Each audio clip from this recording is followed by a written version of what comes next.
Welcome to the SPL. Finch here. I've got Anatoly here with me as well, and we're going to be looking at Week 4 to Europe in particular. It's the long day, Toly. That's very true, and we're here in Mixer.com/SmiteGame. That's right. We're here with Mixer.com/SmiteGame. There's actually a ton of stuff that Mixer enables us to do for you all today, so you are going to be seeing that co-streaming back available for you, which means you'll get to see your favorite players in their POV cams. Going to be Deathwalker and Ducky in particular you're looking at here, but also allows us to be more interactive and get it to you faster than ever. Those two solo lane matchups in the first one of the day, but this is the spring split here in Season 5. There's a lot on the line for these teams. There is a lot on the line. Let's go ahead and take a look at exactly how they're playing. It's 6 weeks of competition. We're in Week 4 now. Everyone's playing each other twice totally, and it's best of threes, so that means we're going to have definitive winners from each set as well. A lot of chance for redemption now as we head into week number 4. Earlier on, it was actually SK versus Obey, and it was SK that won it, so that was an interesting chance to find their revenge. That's right. These are the revenge matches, as we like to say right now, where you come in and able to find a bit of that revenge, like as we're saying, or your chance to get that rematch going in your way. But if you want to support your own team, if you want to help them win those revenge matches, maybe get their badge and see how much support that they really do have. I myself have one of those Slice badges, and just helps you earn a little bit more FP and support your favorite players. Totally. Well, Rival is my team that I'm supporting here, and they're playing against two of those teams. But outside of Europe, we also have North America to recap. That's right. Let's take a look at those standings and get those up here on the screen, totally. There was plenty of NA action yesterday, and because of that, Space Station are going to be up at the top of those standings right now, whereas Splice, after losing, is still trying to find their footing. Well, CLG and Trifecta are not too far behind Space Station to try to climb the standings for the #1 spot. Yeah, they're really not that far behind, totally. You're right, but it is Europe that we're going to be looking at today, so let's go ahead and bring up those European standings. Of course, this is before the matches we're seeing today, and coming in, Energy looks strong. Rival, though, right behind them, and with a chance to catch up, too. It's very possible. Rival only losing to Team Dignitas here of those top 3 teams thus far. They're going to go against SK and then Mousesports later on in the day, so that 2 matches, if they win both of those, they'll be the ones up the top. Yeah, it's so close between those top 3 teams, totally, so you're absolutely right when you talk about it, and those are going to be what those schedules are that are coming up later. But again, this first match, Rival going up against SK Gaming. This is the chance for Rival, as you said, if they win both their sets, to be alone up at the top. And then right immediately after will be Energy versus Mouse, whereas then Rival will take out Mousesports. We'll see how those matches pan out. But the first one here specifically, Rival against SK. It's all the solo lane matchup here. Yeah, and that's right. That solo lane matchup is so important, in particular between Deathwalker and Ducky, totally. I think that Deathwalker specifically is going to be trying to control the laning phase with a lot of aggression here. Ducky is not going to be a stranger to that kind of style. I'm expecting a highly contested pickup here between the Sobek potentially and even the Camazotz. And this Rival squad in particular, I mean, they're your world's runners-up. They were right there with United, defeated Energy as well. So they may not do it the same way as everyone else, but they sure know how to do it better. Team Rival are winners. That hasn't been questioned for a long time. The runners-up at the Smite World Championship have always performed in clutch situations. Land time, let's go, baby. These guys are the uncaged animals from the zoo. But what happens when the online portion of the split comes? That's when people get worried. This year, change your tune. The purple guys are flying right through the season, and they're looking hot as hell. And some people might have been worried about their online performance. When you got a guy like Deathwalker on your squad, there is no reason to worry, totally. We're seeing some of why. Look at those numbers. Look at some of these plays he's been able to make. And not always just on Warriors, playing the Naja here. He's a very creative and just an all-around balanced player in the solo lane. So he's able to take a lot of these matchups and just turn it on its head completely. Playing the Naja is not very conventional in that solo lane, but by going still a relatively tanky Naja, you can still isolate the one member, playing things like the Ares every now and then, the Geb. He's no stranger to these unconventional picks. Yeah, and in this meta right now, it's not as easy for the solo laners to just get ahead and come over and be the only ones winning the game. It feels like the junglers are more impactful, but no one has sent that memo to Deathwalker. He has not heard it. He'll win his lane, and he'll come over and he'll set the pace for the rest of his team, and they'll follow along. Well, he's going to be up against SK Gaming's Ducky, who's going to be very aggressive as well, and SK Gaming bouncing from a victory, their first one against Obey Alliance. That's right. SK may have been struggling earlier, but they're surging right now. They got a new support, and they're looking good after their big win that they were able to get up against Obey. SK Gaming's a team in a transitional period right now. They just got rid of their support. They introduced a new one. I don't know if this guy's the permanent solution, but they need a permanent solution. SK Gaming, they haven't won. They don't look like they're going to win anytime soon. Every opportunity for these guys is a learning experience. Hit the books and learn. Well, we talked about Deathwalker earlier on, and gonna have his work cut out for him is his lane opponent Ducky in the solo lane for SK Gaming. It is not gonna be easy when you're trying to go up against Deathwalker, but if there's someone who's up to the task, it's gonna be this guy for this SK roster. A very young player that's making a lot of headlines his way. He just loves playing almost anything under the sun. He can also flex his god pick quite tremendously, which will help SK Gaming out of what they really want to do. Faeles going to be able to try to accompany him. I want to see more aggression, though, of Faeles just assisting Ducky in this matchup. And you're right. Aggression kind of feels like the name of the game, at least for Ducky, so Faeles need to go along with that one to sort of help along with that identity. We saw with those stats there, he is not afraid to play gods that can deal damage and then rotate early and start to have those impacts as soon as possible. And that's why some teams will even elect to ban the Kamizats away from him, Oh, really yeah. respecting the true damage potential that he has whenever he dives on the backline. He is diving all those backlines, it would seem, totally, and Ducky is the one that's getting it done for them. But both of these teams have such strong rosters all the way through. SK Gaming, I mean, Funballer, Lawbster, names that everybody knows, as well as, of course, Rival, some fan favorites there in EU. But we have those picks and bans ready for you. Game 1, Rival up against SK Gaming, and it starts right now. It's very interesting to see how these two teams will adapt to their picks and bans compared to the last set that they played earlier on in this split. It was a victory for Rival. Very easy one, actually. Rival now is going to have to see if they can make that happen again. And even being the first pick selection, they choose to ban away the Achilles right away. Sometimes the first pick will try and force the second pick to do that totally, but not this time. Whenever you're first pick, sometimes you're leaving a little bit too much open on the table. So you want to make sure you're leaving the things that you can handle or that you want to handle. Now wanting to handle the Achilles or the too hot to handle Soul, going to take that away from SK.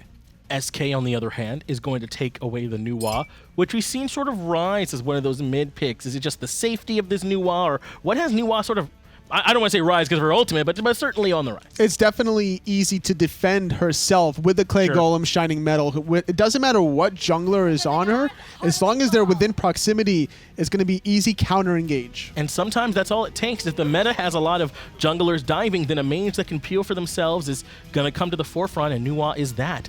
That does mean, though, that Nemesis will be available, and already that selection has been taken for Rival. Likely going to be going to Ice Ice. Definitely going to be the case where Janus and a Thoth for SK Gaming. This could be Janus jungle here. This certainly could be, and I get it. These are two of the top mages right now, so with Thoth and Janus available, take them both, and don't give that over to someone as strong as Wlfy. They just got to make sure they make it work. Wlfy really likes Janus, so I like the idea that SK have, but the cripple from Ares, and keep in mind, this can also be onto Deathwalker, not just Callus, so we could see that matchup. We've seen it happen. I think it was at Valencia where we saw Deathwalker pull that out, so certainly he could play this Ares at a high level, so a bit of flex to consider, and then the Raw to go along with it. So no matter where that Ares ends up going, if you get pulled in, you're almost certainly going to get hit by that Raw. A lot of mobility for SK Gaming. Janus and Amaterasu. Once those teamfights start rolling around, repositioning is going to be the name of the game for SK. And that's what Rival are going to have to try and nail down.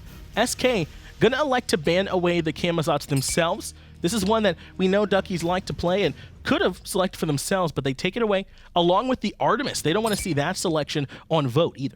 Vote's been very aggressive so far in Season 5. No matter what hunter he's playing, he's usually picking up Blinka level 1 and looking for those offensive opportunities. Something that Panicat usually does himself of yesteryear, but kind of straying away from that now. Rival are not sold on this being a Janus jungle. They ban away the Raven and the Serket picks.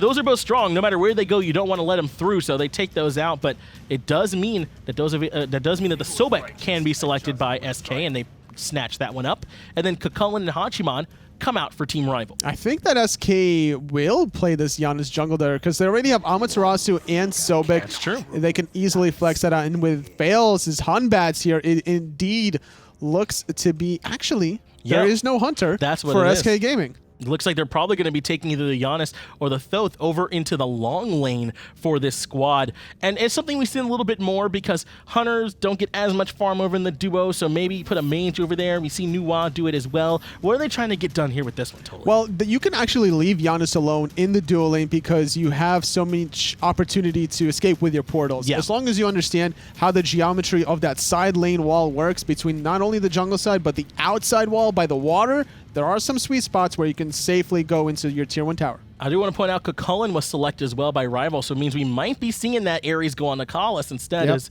the Deathwalker we were alluding to a little bit earlier. But now that you've gotten to see both these drafts here, Totally, which one are you thinking, SK or Rival? I think Rival is more consistent and safe. If they get to the late game, they have sustained from Raw. I think SK is too high execution. It is high. And if they don't get off to an early game start, it'll be Rival at the end. Well, we're looking at Rival in the end here on the desk. Where are we looking for the casters? Oh, we're looking at the custom booth, I guess. Not a room, it's a booth. Right here? Yeah. That's the main thing. Tom's going to be joining me for this one. SK up against Rival. Very excited to see how this one goes down. Honestly, though, I'm feeling Rival anyway just because of how SK's been performing, but they did beat Obey. Don't be too quick on this one. SK have been improving slowly but surely. Getting rid of Badja, I think, was the first. This is the second time somebody got rid of Badja, but I think it was the first move towards being the better team. Seeing WhoDaBest by Adapt Twig, I wasn't really sold, and I'm still not. But I like the direction this team is going in. I'm not sure if they beat the purple, but I think they can at least be competitive. Well, what do you guys think at home is a real question? Answer in Mixed Chat, and we'll bring that up during the game to find out exactly where it stands. I always like to see how much it sways based off game 1 to game 2 as well, because you get the original opinion in game 1, and then game 2 is like, all right, this team doesn't look as bad as I thought they did. Maybe they do have a chance. Funball is going to be playing on this Janus in the long lane. You know, it's interesting. I kind of expected to see the Thoth guy there. In the long lane?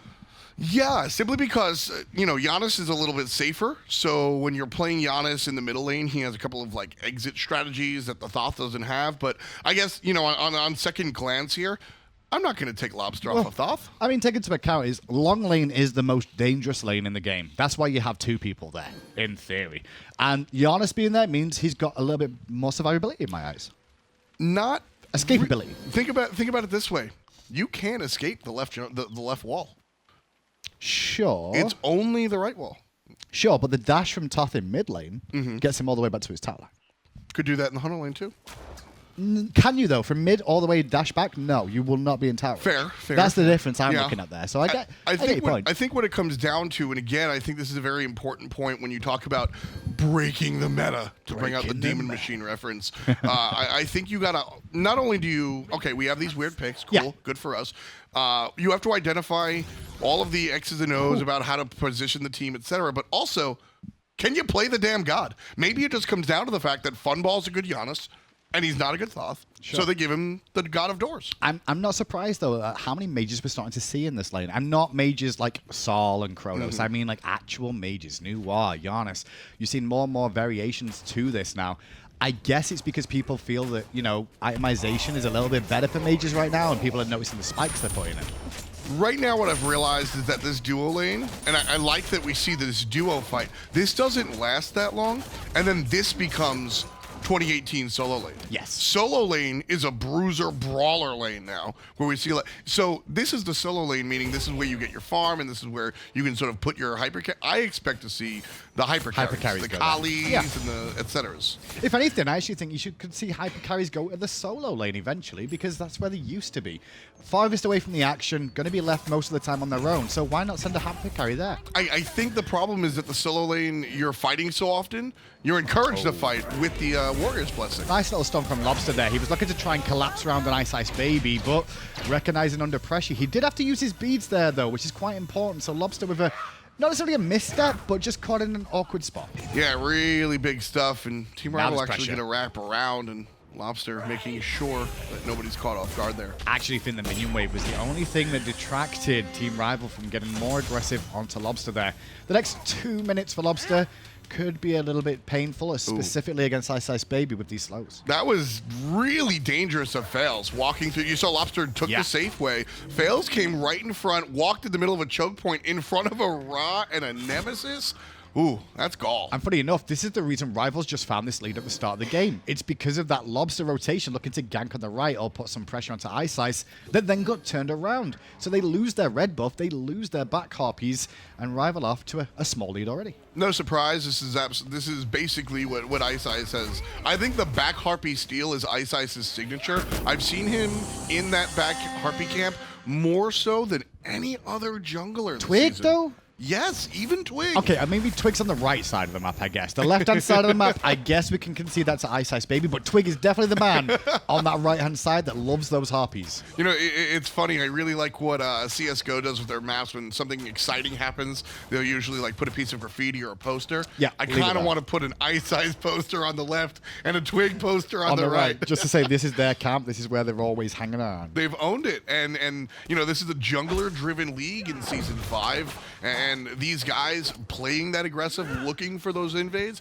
I mean, when we talk about those teams, Obey's had a little bit of a struggle, but Twig's still doing it, and absolutely Ice. I mean, Rival success is no surprise. Well, we touched on the Chulainn with Funballer playing this Janus with the Amaterasu alongside him, but it's up against an Ares. Now, Ares is pretty damn good at locking down a lot of what Amaterasu and Funballer on that Janus are going to want to do with those chains. Yeah, I mean, I think it's actually surprising how many people actually forget that you can't walk through a portal if you're crippled. So those chains is going to really kind of mess up what the Janus wants to do, and WhoDaBest isn't going to have access to that silence as reliably as he wants if Faeles is quick on the chains. I mentioned this about the Sobek as well. A very good Ares can shut down a Sobek and an Amaterasu, but an average Ares won't. And I will need say, to nail that during the charge. Faeles is the one. Hold on a second. Ice getting a little bit aggressive. He's looking for this red buff on the left-hand side. Look at Faeles, though. Only level 3. He's given up a lot of experience to get Lawbster in this game. Yeah, he's a little bit behind here, but this is the right mentality. Stolen. Yeah, Ice gonna go ahead and take that one. That was the right mentality. Faeles should be this behind, obviously, but the idea that they were gonna delay the red buff to try and look for iceicebaby, that would have been good if he was level 5. Deathwalker kind of got plucked, but luckily transforms at the right time to get a bit of a shield, and just outside of the tower range, won't be pressured anymore mid lane. Ice still keeping the aggression on, making sure that Faeles has a tougher time of getting to the farm. And again, Deathwalker making that transformation. Not a surprise. This is, when you watch the solo laners play, it's fun. I love talking to Toli about the solo laners. And Chulainn is really interesting for players that like the min-max and the micro strategies, because you got to sit at that threshold of rage. Well, the micro strategies as well. We used to have that around mana, but mana's a little bit easier to judge these days. Yeah. And you can always go, hey, they're out of mana. But even if they are, they still have enough for an ability, so you're always going to be aware of that. But the rage, as Toli has been saying recently, like, it's kind of like, is he at 50%? Be careful. Is he below 50%? No problem. You can be aggressive. And that's kind of what junglers have to look out for in terms of ganking this Chulainn. If he's below 50%, go in. You know, it's going to have a hard time trying to transform. And by the time you build all your abilities, he should be dead. His character has certainly had I won't say quite a fall from grace. He's just not in the spotlight as much. A couple of other Guardians have really taken over. It's been about heavy control, something that Chulainn doesn't really bring. He's an oppressive, in-your-face frontliner. And when you think about that, what really winds up happening is the players whose play style benefit from that do well. Scary D looked incredible yesterday on this character, and I expect the same out of Deathwalker. And I think that's the thing with the solo lane right now, is you can see a lot of people going for survivors, is what I want to call it in the solo lane. Can you survive in a 1v1, and are you hard to gank if the jungler comes over? Those two things together combine to make it. That's the advent of, the reason that we see the Kamazat solo. He doesn't really do much. He's got a slow that's actually survives. Yeah, exactly. He's got that slow, but outside of that, doesn't really have control. No. But like you said, he's a survivor. He's gonna make it. And that's exactly what you're looking for in your solo laners these days. Back to the left-hand side, though, we mentioned Faeles on that Ares, and I wanted to touch on it. He's one of the masters of skill shots from the Guardian role. Like, there's not many players that I can reliably go, this guy is great at skill shots. Because of his Fafnir hammers alone, you can see he's good with Fafnir. Sure. Which means Ares chains, piece of cake. Yeah, no problem. I mean, so you know he's going to land most of these chains in these games. Yep. And that's, Even on the minions. Yeah. Hey, that's been buffed lately. It has. It actually affects minions now. It has. And just so you guys at home know as well, this is not the latest patch that just came out, by the way. These players will be playing the patch behind this week for the whole of the week, just to make sure it balances out, because you don't want the players, you know, one week, half the players are playing on one patch, half the week you're playing another, so if the schedule screws you, you wouldn't be in the same spot as you may have been. So Ares doesn't have the ability to pull through walls yet. Good God. Which I think is going to be inconsequential. Honestly, I think it's one of those changes. I think for me it's the potential. So for me, it's a change that and this is very like lofty and game designy, but it's the idea that it looks like it should, so it should. Yeah. We call that consistency. But as far as like the impact to how this character is going to change, I mean, you still have 12 years to beads when the Ares shows up. The difference is now he doesn't have to blink over certain walls to grab you, so he'll be blinking less often. But I mean, that's still absolutely the strategy. It's not a huge change. It's not a huge change, but the times that it becomes a big impact in a game is the moment everyone's going to go, this change is good. It's right here. Not the mid-harpies, but that little rock wall next to the fire giant. The fire giant, you're going to get a lot of Ares pulls there without having to blink over the wall and surprise. He's just going to go, oh, now I just have to hit 4 instead of blink 4. But like I said, it's a beads burner or a pull regardless. I feel like it's going to be more inadvertent that we're going to see this Ares make an impact when that ultimate does get changed. To allow you to hit people through the wall. Because I think you're going to blink on a target and ult someone and then find out you've got another 2 chains attached to you where you're like, I hit 2 more people who are behind that wall. Well, who are we getting this time? The biggest deal is that the Ares will be safer. Because, I mean, you know, Ryan said it the other day, the best way to deal with an Ares is to just kill him. Shut him down, yeah. And that's a Maddenism, but when he ults, he's just sort of power fisting, standing still. If he's behind a wall, he'll be harder to kill. But like I said, these are edge cases that I don't think are going to come up that often. Well, we'll get to see it going into next week, and that's going to be the big talking point there for sure. Because if Ares is getting played already, he might get picked up an extra 1 or 2 times more. Ares getting picked up here, I think, is a representation of how everything is working out with respects to the support role. We're seeing those warrior supports come out. We're seeing those aggressive supports come out. I mean, we got to see Thor and Agni show up. So there are characters out there that are more than just control, and Ares is the classic example of a character that does defense by offense. And, I mean, we're seeing all the other ones. Why not bring out the original? Well, we've not been watching too much of the solo lane. The reason being is because these 2 players are on our specific cams of the day. You can watch through Mixer on their individual auxiliary streams to watch the game from Deathwalker and Ducky's point of view. Don't forget to check those out. Specifically, if you want to learn about Chulainn or Sobek and how to solo lane as them, or even how they team fight. It's really interesting watching the solo lane, because when you watch the high-level solo laners, and I've had the luxury of being close friends with Dean Brandon and Anatoly, and really getting to, you know, divvy the difference between 5 minions hitting the tower and 6 minions hitting the tower can be the difference of you winning the 1v1. We watched Ducky pluck a minion there. That might have been by choice. These tiny pieces of minutia really make up the solo lane, and it's hard to watch from this angle. So getting those co-streams there with the 2 opposing solo laners is actually a really cool experience. It's one of the ways I've actually learned a lot of the gods sometimes. Like if I was trying to learn a god, Stealth taught me how to play Agni, would you believe? When Stealth was streaming, I was looking for an Agni player, Stealth was streaming it, because I couldn't play him. I don't know why, it was just something wasn't clicking with me what I'm supposed to be doing. And this was in the early days, obviously, but then I've got a Diamond 10 Agni now, because I'm like, oh, so that's how you rotate. That's how he was clearing the wave. That's how he's positioning himself in the team fight. So those individual looks at the players, definitely useful, especially if you can't catch their streams. 2012, I learned how to play Hebo by watching Lawbster. Hebo is no wonder you're bad. Lawbster is a legend, and I will take that to my grave. But watching the streams and everything was funny. That was the meta when mid-harpy cams spawned every 3 minutes, and you needed them. And I'm level 1, level 2, leveling up. Nobody knows that. I watch 2 streams and say, oh, the mid-harpies are good. So I'm a Hebo 4 levels up in every game and slaughter everybody, right? Yeah. Now that everybody's at my level, it's a much different world. But it's really fun because now, I mean, the players don't even need to stream. They should.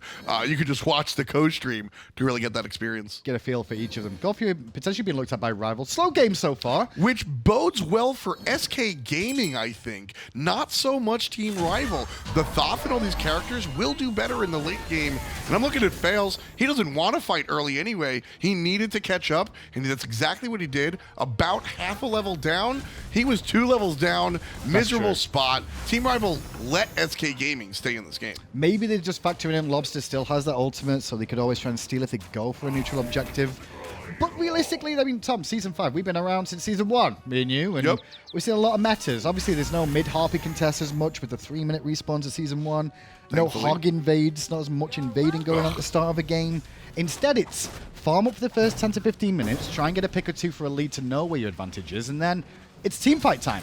I really liked watching teams try to play with that. Splice specifically over in North America last week, I think it was day number 2, they came through and they said, look, we are going to, because they were up against what's arguably a tougher team for them to beat, and they said, look, we're going to pick these mid-game characters, and they pushed Phoenixes at like 15 minutes. They were trying to win before the opposition could sort of answer back. And is that because, I think one of the reasons I'm looking at this year is like our teams, if they don't trust themselves in the team fight to beat the opposition team in the team fight, they want to get going a little bit earlier if they can.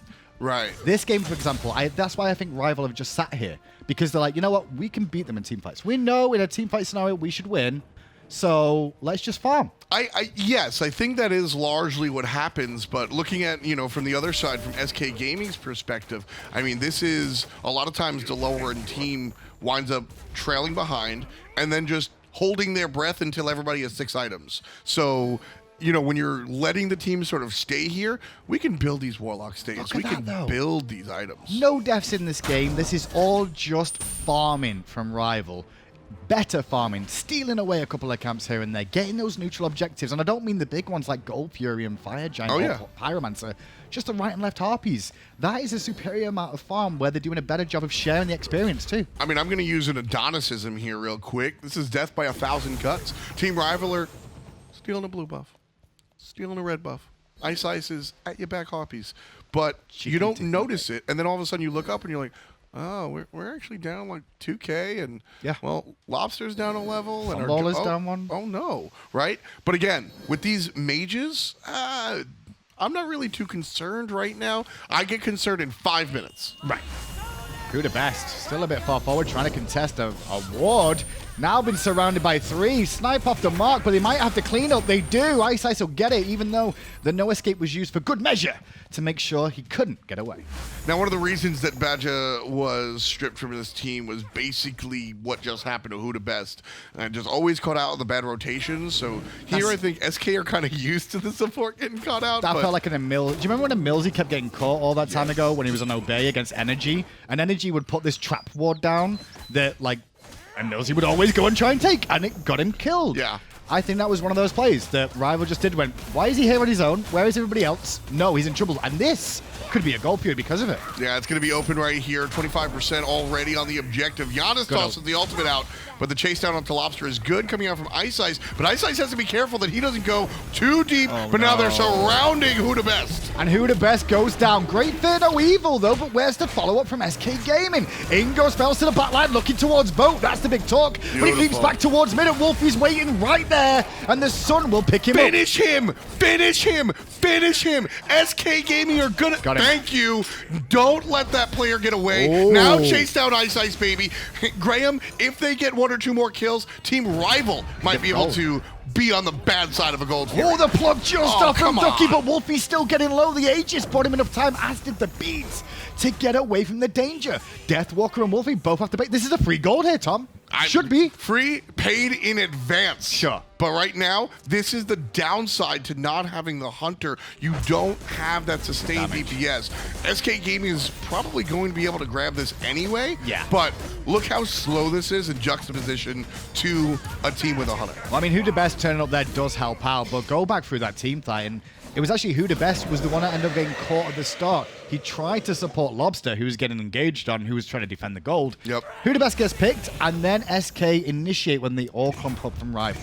The problem was for SK Gaming, and it wasn't the cleanest team fight. Things went their way, but wasn't the cleanest. I need to see better target selection from them, or at least the communication. Too many players wound up in the red instead of dead. Well, selection from Rival is going to be the Pyromancer trying to answer back that Gold Fury. Faeles hanging around. Don't die for no this. ultimate available for Faeles here. Snipe comes through. We'll secure it for Rival, and Rival may actually go on Faeles, who's still hanging around, but Funballer hits the space and time from base that annihilates Nemesis. Vote, however, does finally pick up Faeles. Through space and time from base, and it's fine. Collis is going to get a pull, and Vote finishes off WhoDaBest. Ducky's got to run. Bad team fight for SK Gaming. Can't run far because Deathwalker's on him. Over the wall comes Callis with the blink. Second chain connects after the first one hit the dead target. Won't be able to follow Lawbster anymore, but a big fight for Rival that SK had a chance at. Just a Pyromancer. That's just a Pyromancer. I understand that it's more than nothing, but it's less than a lot. Hey, Handyman, that's a fight I don't want SK Gaming to take. Now, credit to iceicebaby using the map really well. He actually hid behind the rock by Fire Giant. Faeles had no idea he was there until he was dead. Yeah, the other thing as well is WhoDaBest on this Amaterasu. He's having a tough time here. He's got to hold his ultimate. Like, I don't think he's realizing that he's trying to use it for aggression for his team, fine. But what Callis is doing is like, after you ult, I'm going to ult you and you will die because I'm going to bring you all the way back again. He's going to have to play this game of cat and mouse with Callis of who's going to use their ultimate first. The winner is the one who uses it second. I actually, what level is WhoDaBest? Because my question is about relics. I want that to be a Beats. I was thinking because Beats, Magi's Cloak is another option. Like, sure, I want that to be a Beats because you can strip Magi's Cloak relatively easily with this draft, and WhoDaBest without the ultimate used in a team fight is you're always gonna have your auras. I need that team fight ultimate. Sure. I need that team fight ultimate if I'm SK Gaming. And I think with what Rival have here in terms of their comp, if I'm a support in this game, I mean, I play a lot of support. I'm fine with myself getting beads as Amaterasu here. Yes. Because the sprint is what I need. That's going to detract away from all the slows, which I'm worried about anyway. But then what else do I want? I mean, Shell is only going to be really impactful against burst damage from the likes of a Raw Snipe. Meditation, well, you know, there's going to be a little bit of troublesome with that anyway, even though Med's pretty good. And perhaps most importantly, all of your teammates can self-peel. Yeah. Funball can portal out or portal in. Lawbster has the 70-mile dash. Yeah. Well, you don't need a blink on an Amaterasu. Horrific Emblem could be an interesting one. You could go for the Cursed Ankh, maybe to shut down Wlfy. That's the only other option. Yeah. The Cursed Ankh is the only thing where I'm like, that could cause problems, specifically with the upgraded version of that Cursed Ankh. Yeah, that's one of my favorites. I'll always take 20% extra damage, sure. Yeah. Just especially when you get them to apply it to their own team. That's the best news. Well, the Ra's harder to fight around. It's the Herculeses that I love. Oh, you hit the wrong button, buddy. Bam. Left side is going to be interesting here. Yeah, Ducky dashed in, and then quick little chain came out from Callis there in response. But already taking the tier 1 in the right and the mid lane means that Rival, after losing the Wlfy, have sustained their lead with the kills that have come in tow, but now they're happy to fight as a 5-man, and in goes Deathwalker. Looking for the back line. He's going to find the knockup on 2. Meanwhile, Faeles just trying to figure out where to position the ultimate. Nice push forward, and DW just zoning. Callis, on the other hand, is making the plays. Wlfy with the triple kill off of the assist from the support. And Vote gets the last one out of that little impact there. Notice what happened, Tom. Ducky had 3 dealt with. He was dealing with 3 targets on the front line, and 2 targets of Rival were left against 4, and the 4 died. Listen, this is Faeles' fault. Flat out, this Batz is one of the best characters for anti-initiation, and I'm just not seeing it. He looked around the team fight there, trying to figure out where to drop the totem, just couldn't really find the impact. And you could say that Team Rival's doing a good job of spreading out, sure, but I mean, Faeles just has not. I haven't seen a single impactful Fear No Evil yet this game, and this is a character that he built Jotun's Wrath. He should really be able to bring this. I will defend him. We got one good one off after WhoDaBest died, after that, which led to the Gold Fury in fairness. Okay. So we got that one. Okay. After And look at what happened That's when true. he got that one. The team got a Gold Fury and started getting in the lead. And then what happened was, right after Pyromancer. that, they went to Pyromancer, and he didn't Yep. get a good one. And that was the turning point. The team fight at the Pyromancer Yep. was the turning point in this game. iceicebaby just yoinked Faeles, and then without the Fear No Evil, you toast. So now SK find themselves in a relatively regular predicament this year so far of being behind against Rival. Vote bursting this down quickly. WhoDaBest, the only one really around to see what's going on, trying to get reinforcements from SK. They do have some long-range snipes, save SK, but Gold Fury's been reset, actually. The snipe was used by Wlfy to actually secure gold. Rival wants to fight. They're 8K in the lead. Collis is going to pull one all the way home. And what we're talking about with the ultimates against Callus, Sobek's great about getting away with lurking in the water, so is WhoDaBest, but whoever uses it first will lose that duel. Rival end up getting the Gold Fury. Gold lead extends to just under or over 9,000. Yeah, it goes back to that Pyromancer fight. That was an unnecessary engagement. Yeah. SK Gaming should have said, sure, no problem. Pick and choose your battles. But look how well Rival did after that. Not taking, not just going to blame SK for that, but look how much pressure Rival had after that one Pyromancer fight. This is how they spun it. This is how they used it to their advantage. They got the Pyromancer. They win the ensuing team fight. 2 towers go down. They get even more after Then that they go fact, left. and they position themselves 6,000 in the lead, and they say, all right, fight me. Right? That's when you're sitting at the bar and you're just like, look, if you want to, I've been itching for it. I've been going to the gym. I'm down. And SK Gaming just walked in the wrong neighborhood. And when you actually see the levels of those characters on your screen now, you can see the big difference of where the lead, because it was only a level at tops in favor of one person or another, but just those last couple of fights have meant level 20 for Wlfy in the mid lane, where Thoth, Lawbster sat only 16. This is rough for me because you know how I like the jank, and I know these players very well. Funballer and I are great friends, and his Janus is actually really dirty.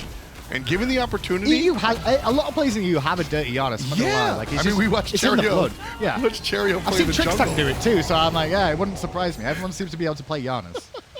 So it's almost upsetting, right? He's 2-1-1. Janus, Funball, has actually had a fine game. He's been able to sort of keep up with Vote, about half a level down here. He did wind up with a fantastic long-range kill with the ultimate all the way from base. That was fun. Got ice. Yeah, but hasn't been able to sort of make that single-player impact just yet. Well, right now, SK are looking to try and get something for themselves. They're going to take a tier 1 on the left-hand side, realizing they cannot fight at the tier 2s. They're having a hard time of it.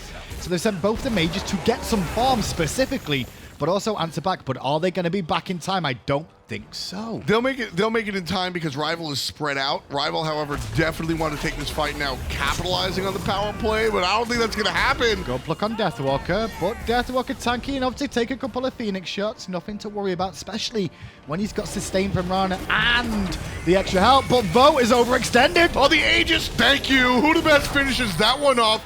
Fantastic ultimate, but get pulled. Oh, no. Beautiful cleanup. That was Callus and Wlfy combining nicely. Callus is ult time to when the beats wear off.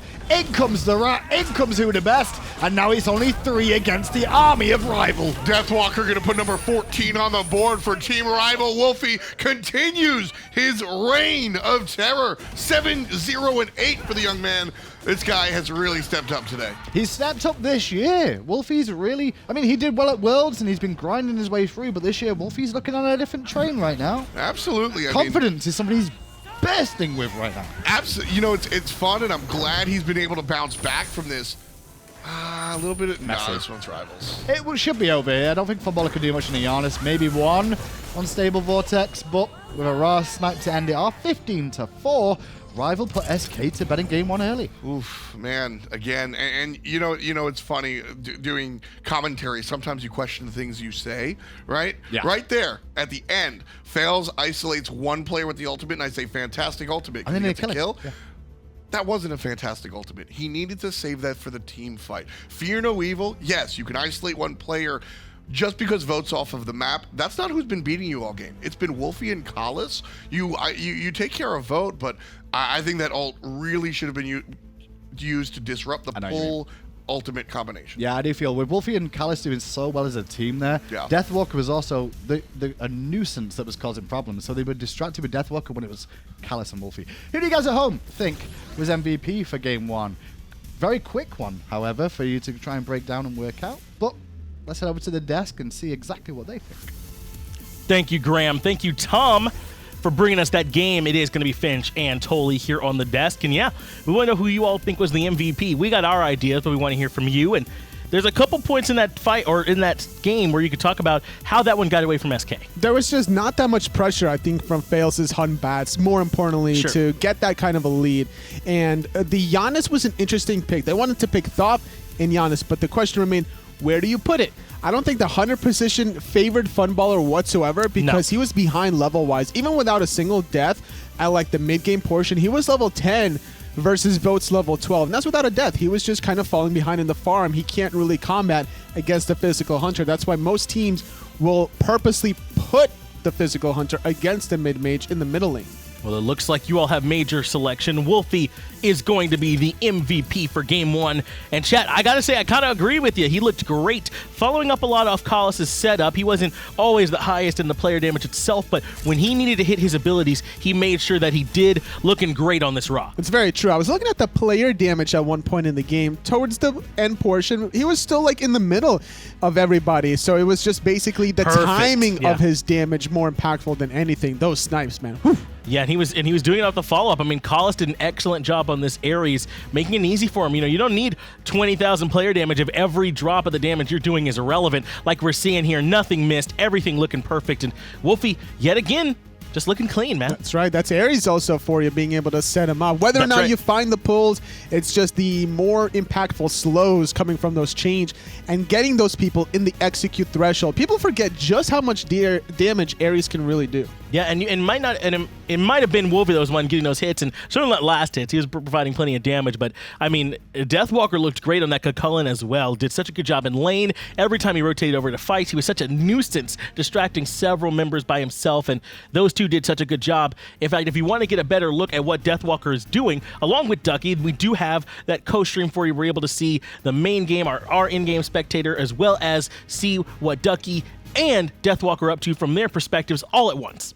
And that's why Ducky was also playing the Sobek, right? Trying to fight the aggressive Chulainn against Deathwalker. But this time around in game number 2, need to kind of switch things up here. I expect maybe not Janus paired up with Thoth right away, or if they do pick the Janus, maybe put him in the jungle position. Allow Faeles to really get momentum under himself. Well, let's see.